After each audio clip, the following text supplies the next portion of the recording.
Welcome to Behind the Line, where we pull back the curtain on the challenges facing first responders and frontline workers. The work you do is unique, and so are the stresses that go with it. Join me as we tackle key issues to reduce risks for burnout, and as we work to support you in doing the job you love without sacrificing being the kind of person you want to be. Hey there, and welcome back to Behind the Line. I'm your host, Lindsay Foss. If you're new to Behind the Line, what you should know about me is that I'm a clinical counselor specializing in trauma therapy. And after over a decade working with first responders and frontline workers around issues like burnout, compassion fatigue, PTSD, and related OSIs, I've become a passionate wellness advocate and educator for those who sacrifice so much for our communities out on the front lines. Behind the Line is a place for us to talk about the real life behind the scenes challenges facing you on the front lines.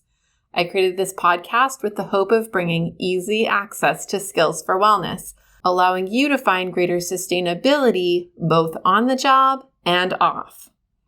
Welcome back to our On Leave series. Whether you've been off work before, are currently off work, or wonder if someday you may need to go off work, this series is for you. We're talking about and working to normalize the many challenges facing first responders and frontline workers when they take time off work. Whether it's due to a physical injury, a mental health related concern, or an occupational stress injury, we're getting real about the stumbling blocks and how to navigate them as effectively as possible. Now, I need to front load that I kind of hate having to do this series. If I'm totally honest, it feels similar to victim blaming that we do in a lot of other parts of life. The vibe feels similar to knowing the conversations I'll have someday with my daughter about what clothes she chooses to wear as a mechanism for protecting herself. The truth is that you can take all kinds of actions and implement all kinds of great measures and still find that the time off work feels difficult. You are not the only factor determining the course of how this process will go. There's a whole big and fallible system that is joining you for the journey. That said, my ability to transform the system is limited. So my hope is to equip you with the awareness and tools I can offer you so that you can do the best you can in the midst of the broken system. I say this because I want to be clear that I know it sucks. I know it sucks that during a time when you're already vulnerable, tired, and feeling limited in terms of your internal resources, that we are asking you to do so much and be an active participant in the course of your claim and recovery. Meanwhile, given the brokenness of the system, if we aren't active participants in it, we're likely to be trampled by the process and can be left worse off than where we started. I'm sorry to open with such a downer, but I value being honest and working to prepare from the very real deal place we're in rather than dealing in fantasy. That tends to set us up for disappointment and failure. Last week, we talked about cultivating self-direction and internal motivation. We addressed ways to build routines and where to focus time and energy to craft the most effective recovery environment possible. Today, we're talking about self-advocacy. We're going to dig into the difficulties people tend to have with self-advocating, the need for it in time off work, and how to go about refining these skills to implement them on behalf of ourselves well. So let's open with what it means to self-advocate. Self-advocacy means clearly identifying our needs and clearly expressing those needs to others in an effort to have them met. Sounds so simple and straightforward, doesn't it? So why do we need a whole episode about it?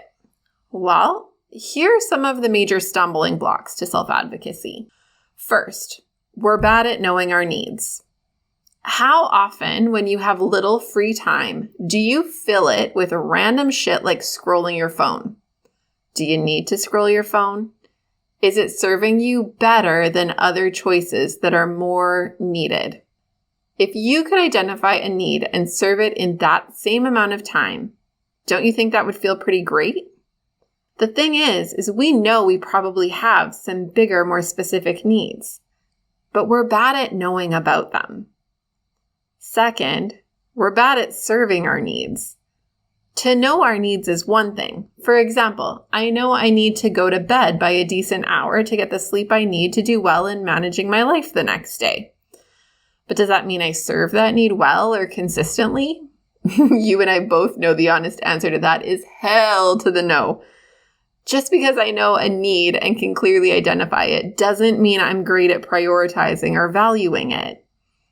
The third major stumbling block to self-advocacy is our capacity to communicate and express our needs effectively to others.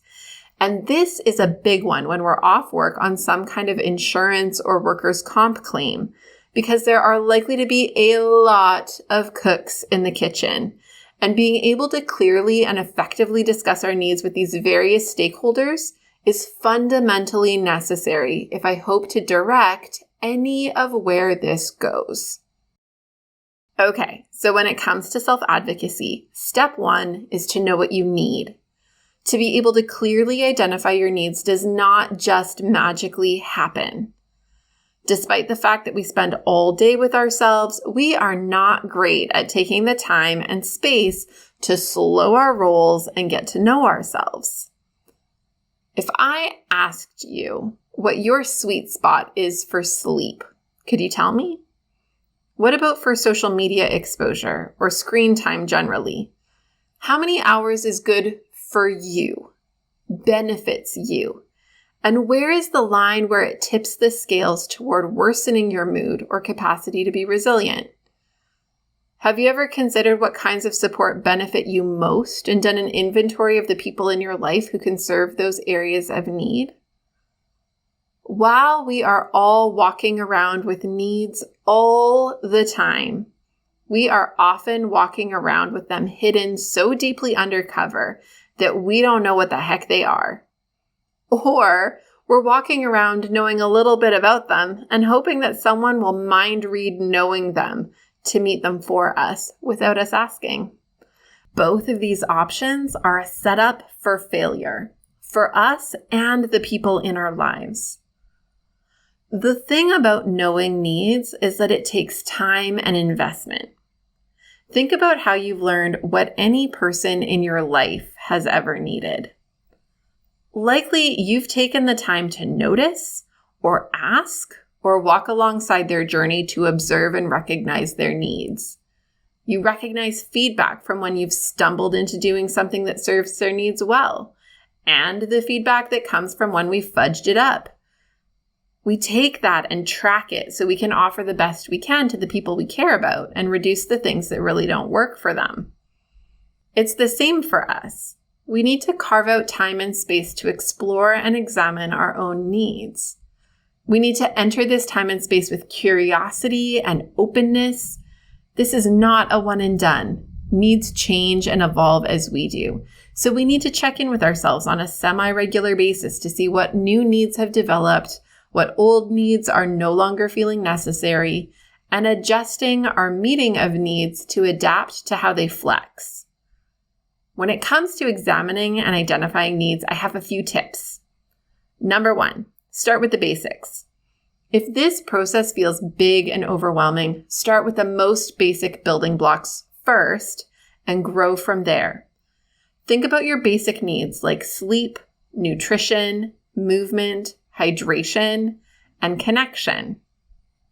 Number two, notice others. We tend to be better at noticing the needs of others than our own. So take some time to observe others in your life. What needs do they indicate having? Ones that they serve for themselves or that they ask others to serve for them? What needs bring out a sense of, oh man, that sounds good when you hear about them? Or cause a reflection of, goodness, I should really be doing that.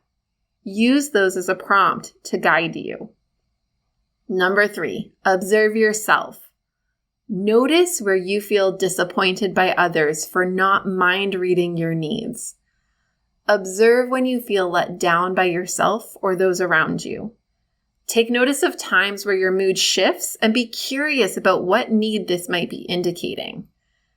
A quick tip is that the many emotions we experience serve a function to highlight unmet needs. So recognizing moments where emotions feel disproportionate to a situation or more intense than they would normally are some solid prompts to alert you that some needs require more attention. And number 4, remain curious. Needing is a fact of living as a human in this world. Being needless isn't a thing. It's not possible. Allow yourself to enter this process with ongoing curiosity and try to manage any self-judgment that comes up along the way. I know that in my life, I can get critical of the amount of downtime I need, and yet when I don't meet this need, it negatively impacts everyone in my life. I get curious about variations of downtime that work for me, and I experiment with this as it evolves over time. But I know that I need it, and I try to find acceptance that this is my need, given all that I'm asking myself to do the rest of the time. Once we identify our needs, the next step is to do something with them. That's right, it's not enough to name it, we have to serve it. Otherwise, it remains a need crying out for attention, which will tend to show up in less and less convenient ways in various parts of our lives if we ignore them for long. I mean, that's the real thing about needs. They aren't wants, they are needs. Our bodies and minds are demanding them and will take action against us to emphasize their demands if we fail to pay attention or actively ignore for too long.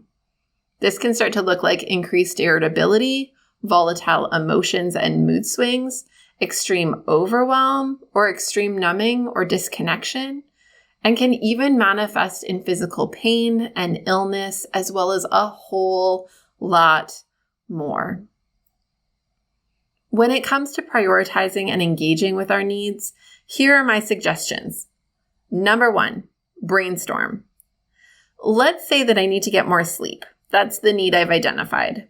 The reality is there are lots of ways to meet that need, and I may need to do one or some or all of them to satiate the need I have. I might need to go to bed earlier, which might mean changing some of my evening routine to work towards settling down to bedtime at a different time. I may need to work on the quality of my sleep rather than the quantity, and this might mean exploring melatonin or medical sleep aids. I may need to shift my morning routine to sleep a little longer if that's when my best sleep happens, is in the morning. I may need to track my sleep to get a better sense of where the struggle is. I may need to ask for help and seek out a sleep expert to get a handle on my sleep. I may need to do some trauma therapy work to reduce nightmares and panic waking. There are a ton of interventions to work at meeting the very general need of getting more sleep. Brainstorming these, actually writing them down and coming up with more than just one version of how it looks to meet a need, can be really helpful in making our starting point feel more accessible. Once I have a solid list of ideas, I get to pick and choose one or a couple to start with. And like we've already discussed, I can check in and review and then add or make adjustments where needed. Number 2, start somewhere and build from there. Let's use an example that's really easy, like recognizing that I need to drink more water in a day. How much water? How can I know where my sweet spot is? Well, let's start by making some specific rituals, like drinking a full glass of water when I wake up in the morning, taking a large water bottle with me and finishing it by the end of my workday, and drinking 1 full glass of water with each meal. This would be a pretty solid starting point, and likely some of these are times I'm already having a glass of water.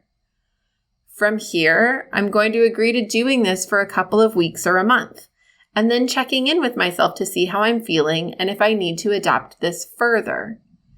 This is really anchored to the idea that something is better than nothing, and taking small steps in a direction matters as it accrues over time. Number 3, incremental steps. Research has shown repeatedly that incremental steps are more effective at sustaining behavioral change than big sweeping ones. Do not try to change your sleep, your diet, your exercise, your friendships, and a whole bunch of other things all at once. It's tempting, I know, to feel overwhelmed by the degree to which your needs have gone unmet when you start really looking at them. Seeing how far we feel we have to go from where we are if we haven't paid close attention to our needs can feel staggering and sometimes impossible. That said, I promise it's not impossible, but there is a version of reality that's likely to be more possible and one that's likely to be less possible. Trying to make big sweeping changes to our lives feels important, but it's not sustainable. We have to choose actions that we can engage in consistently. Sometimes we need to advocate with ourselves to slow down the process and allow ourselves to catch up before moving the target further ahead. And number 4, the hills to die on. Okay, dying on the hills might be a smidge dramatic, but follow me here. In a second, we're going to talk about bringing our needs to others and expressing them to the people in our life. Before we do this, we need to be able to know which needs require serving by others versus which ones belong with me to serve. We also need to know which needs have highest value or priority in our lives to be served by the people we're going to take them to, and the specifics of what it would look like for these people to successfully meet the need. We need to know which needs we really need to push for and which ones we can settle for some compromise around. Again, these may change over time, so don't think this is a one and done kind of assessment process. You need to consistently be evaluating how you're doing, what alerts you're getting about the needs you have that are going unmet or not being met in a way that feels sufficient, and then determine the next steps in how we escalate these to make them actionable for ourselves and others. Using some of the examples I've listed so far, my goal of drinking more water is a me goal. I don't need anyone else's help with that. Meanwhile, my need for sleep is one I've had to enlist my husband to support. He'd like to connect more in the evenings since life is busy and we don't get a ton of time together. Meanwhile, I know that staying up late really takes it out of me the next day. My need for sleep is one that needs escalation to ensure that he fully understands the value of, including how it benefits him. Me going to sleep and feeling more rested makes me able to do more at home. And while our time together might be a bit less, the quality of me when this need is met is much better than when I'm exhausted and forcing my eyes to stay open. I need to go to bat for this need more than for others because I know the degree of value and impact it has. And I need to be prepared to enforce boundaries around this need to protect my wellness and my capacity to bring my best self to my family, work, and other commitments. Okay, so we have some strategies to help identify our needs and some tools to help us value and prioritize those needs. Now, how do we tell everyone else about them? How do we go about setting ourselves up for success when it comes to communicating with others about our needs? Well, first things first, we need to acknowledge one fundamental truth before we can say anything else, and it's this. Even if we do all the right things, we can't expect that communicating will necessarily result in what we want or hope for. I know, it's a bummer, and I wish I could tell you that if you walk through all of these steps, you will absolutely get the outcome you're hoping for, but that would be a lie, and honestly, it would be a bit manipulative. If we could walk 10 easy steps to always get our way, that would likely get misused at some point along the way. The reality is that just like we are human, so too are the people in our lives, and how they receive what we share with them is as much up to them and how they hear us as it is up to us in how we shape what we're sharing and how we go about sharing it. Now, with that truth in mind, I will say that walking these steps certainly sets interactions up for better chances of success and outcomes we can live with. but I can't offer it as an absolute money-back guarantee. As we head into communicating about our needs and advocating for ourselves with others, here are some tips to keep in mind. Number 1, have a clear goal. Before the interaction, have clarity on your goal. What are you wanting this person to know? Why is it important that they know about it?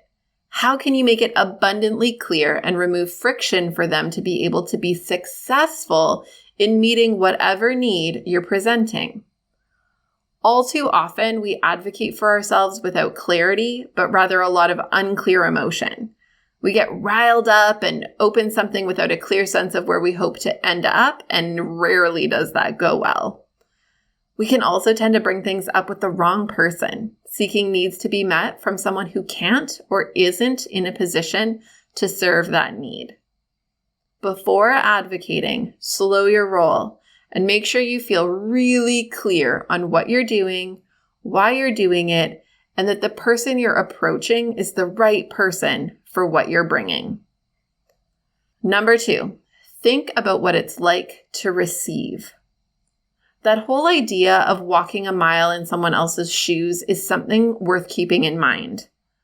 Before we bring something to someone else, it can be helpful to consider what we know about that person, as well as what we imagine it might be like to receive the kind of information you're hoping to share. For example, if I need to contact my workers' compensation case manager about a concern, it can be helpful to keep in mind that they're often overloaded and quite busy. Given that knowledge, I might email first to set up a time rather than randomly calling and hoping I catch them between other calls and meetings. When I email to set up the call, I might identify that I need 20 minutes of their time to be sure that they have time set aside to really be dedicated to our conversation rather than itching to end the call to race off to something else. I might know that I need to share some fears and worries I have, and that this might be something they have to listen to a lot of. Given that, I might open the conversation with something that recognizes this. Hey, I imagine that you might frequently hear concerns like this given what you do, but for me, this isn't what I'm used to and is concerning to me. I hope you can take the time to hear me out. Naming things like this on the front end helps the person receiving what you're sharing to be more open and receptive. Number 3, focus. When we're emotionally activated, which we usually are when we feel moved to self-advocacy, and when we're in a more fragile space, which we also often are when we're off work for some kind of injury, illness, or mental health concern, we can have difficulty remaining focused as we speak with others. We can get tangential, rambling, feel emotionally driven, and so on. This is why it's important to have clear goals for the conversation, because we can bring our focus back to those goals whenever we or the person we're speaking to starts to go astray. Orienting and reorienting the conversation to keep it on the path you set and not getting distracted by other information or being redirected by the other person's responses can help keep the advocating clear, which tends to result in better success getting needs heard and, as a result, met. I'll also say that remaining focused is really important if you're participating in a claim where things have been more adversarial, as offering too much information can have negative consequences in these scenarios. Staying really on task, keeping communication to the point, and remaining focused on your goal is a really valuable skill set to practice. Number 4, have an escape plan. Not every interaction goes to plan, and we should have an escape hatch if we need it. Being able to recognize when an interaction isn't going well or isn't staying on course allows us to intervene. We can be prepared with statements like, I feel like this isn't going in a direction either of us are going to be happy with. Let's pause here and come back to it tomorrow after we've both had some time to sit with it. Or in cases where we don't feel able to name it so clearly, we can have some kind of out, like, I'm so sorry, but I need to wrap this up. I have an important call coming in, or kids walking in the door, or an appointment I need to get to. The idea is to plan, to hope things go well, but also anticipate how we can protect ourselves and the relationship to whomever I'm speaking with by having the ability to strategically shift gears if need be. And number 5, no matter what. Recognize that no matter how it goes when you engage in self-advocacy, you are worth advocating for. Your needs matter. You matter, regardless of whether the person hearing you out really hears you or responds how you hope. Your advocacy isn't just about getting what you want. It's also about caring enough about yourself to try. When you're engaging in self-advocacy, it can be helpful to have an aftercare plan. Whether the interaction goes well or not the way we hoped, we can plan to have some time following the call to do some things to value our effort and appreciate our willingness to go to bat for ourselves out there in the big wide world. It might mean trying to be strategic about planning a call or meeting at a time that gives me some downtime following the interaction before I have to be on to the next must-do thing. I might plan for that downtime to go for a walk and get some fresh air to clear my head, or to take myself to my favorite coffee shop and read a book or journal for a bit.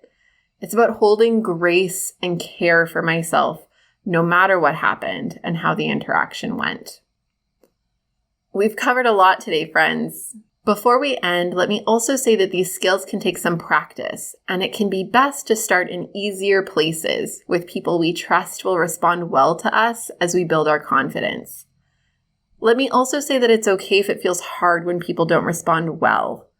While we can work at preparing ourselves for this and valuing our worth, it's still disappointing and sometimes hurtful when people fail to meet our needs or live up to our hopes. Give yourself permission to be human. As we wrap up today, I want to encourage you to please reach out and connect if you have any questions or feedback. You know I love hearing from you and shaping this podcast to echo your needs and interests. I also love hearing about what you're working on and how you're using what we talk about on the show. You can follow me on Facebook and Instagram at Lindsay A. Foss, or you can email me at support@thrive-life.ca. I continue to be so amazed and inspired by this community we're building together. I'm so grateful for your support and that many of you are so keen to share about Behind the Line to others on the front lines. Thank you so much for sharing with those you know. Know that we can be found online on our website, on most major podcast platforms, as well as on YouTube. Click subscribe to get alerts about our latest episodes, or subscribe to our email list to hear from me about all the exciting things we have going on and coming up. You'll find all the details you need in the show notes, along with links to our free Beating the Breaking Point indicators, checklist, and triage guide, which will help you facilitate self-assessing burnout and related concerns. We make all of these resources available to you because the work you do matters. But more than that, you matter. And we want to make sure that you have what you need to keep up the good work at work, as well as in your very real and meaningful life outside of the work. So use it and share it. And until next time, friends, stay safe.